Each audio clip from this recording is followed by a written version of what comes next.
Bed number 2. Yan na po yung ating bed number 2.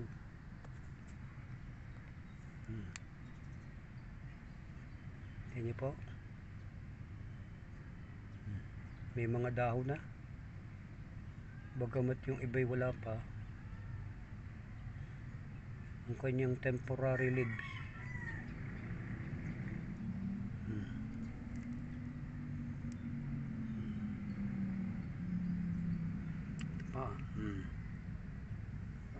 Ang dami.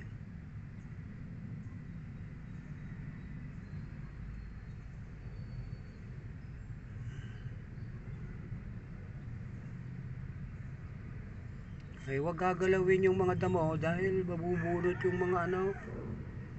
Pabayaan mo na siya, kasabay na siyang lalaki nung mga ipinunla nating buto ng dragon fruits. Hindi pwedeng magdadamo ka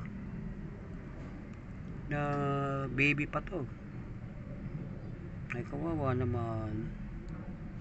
Madadalit, mamamatay. Ayan na, nakita ninyo, gaganahan ka naman talaga. Bed number 2.